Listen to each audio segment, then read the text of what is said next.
Okay, hi everybody, it's Samantha. I'm one of the Chem001C SIs and I SI for Dr. Jang. If you have any questions about the class or this video, please feel free to email me or attend any of my office hour sessions, and all of the information is on the screen below. So with that, let's get started. I know on Wednesday, Dr. Jang covered 16.6 and 16.7, and that really goes over acid and base chemistry. If you have any confusion about those topics, please go and watch our video from week 5, more acids and bases, and that should help clarify any questions you have. With that, we're going to get started. Today, we're going to be covering 16.8, solubility. And what is solubility? Well, solubility on its own is mass of a solute that will dissolve in a given volume of a solvent. And we can see that here in an example as grams over liters, our mass of solute over our volume of a solvent. But if you take that a step further, in this class, we want to look at molar solubility, and that's denoted as capital S. That's going to be moles of a solute that will dissolve in a given volume of a solvent. And an example of that would be moles over liters. And be careful because it looks very similar to molarity, right? But in this case, we're going to be denoting it as S, capital S. And as we've done in the past in this class, we're looking specifically at constants, right? Well, in this case, we get KSP, and that's going to be denoted as our solubility constant, but it's also known as our solubility product, or solubility product equation constant. And we'll see a little bit more why when we start to go into our practice problems.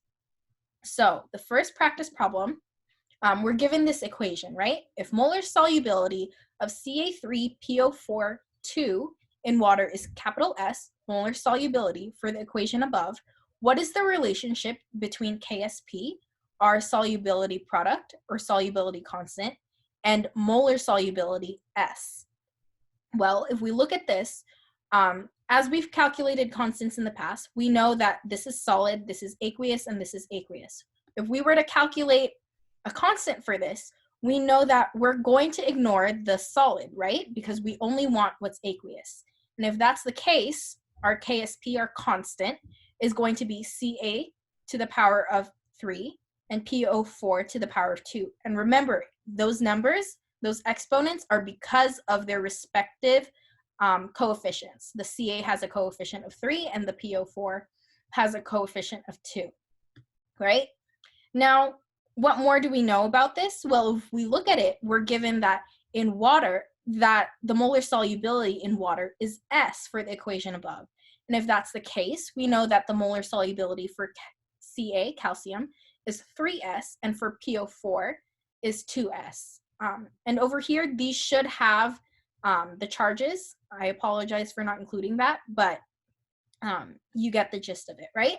So if you were to take this and see this relationship, you would calculate this further and plug in the 3S and the 2S. And more work can be done to this. If you finalize that calculation, your KSP, that relationship between solubility product and molar solubility, will be KSP, solubility product, is equivalent to 108 times molar solubility to the power of 5, right?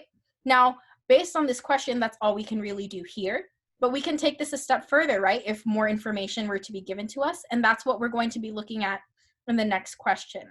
And remember, as I said before, in the previous slides, we're looking at this as solubility constant, but remember, it's noted as solubility product, and that's because here, you're multiplying your products, right? So it's solubility product. That's how we get that. Now, the second question. When 25 milliliters of saturated CaC2O4 solution is heated to evaporate water, 1.21 times 10 to the negative 6 moles of that crystal remains. Now, it gives us the equation. For that, but asks us what is the KSP in terms of molar solubility, and calculate what that KSP equals. So this first part A, is a lot like the previous question, right? So we're going to follow the same steps we took there. We're going to look at our solubility, and in this case, Ca and C2O4 are both equal because they both have a coefficient of 1. So both of them equal just S, right? But if we were to look at its relationship to KSP, KSP is equal to the Ca times the C2O4. There's no coefficients. And if we were to plug in the S, it's just S times S, giving us S squared. So the relationship between our solubility constant and molar solubility is KSP equals S squared. Now, are we given more information so that we can calculate that KSP? Yes, we are, because we already know based on part A that KSP equals S squared.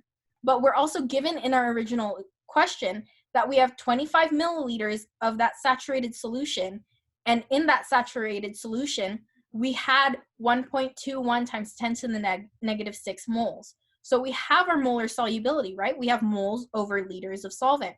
So we take that value, molar solubility, and we calculate our molar solubility.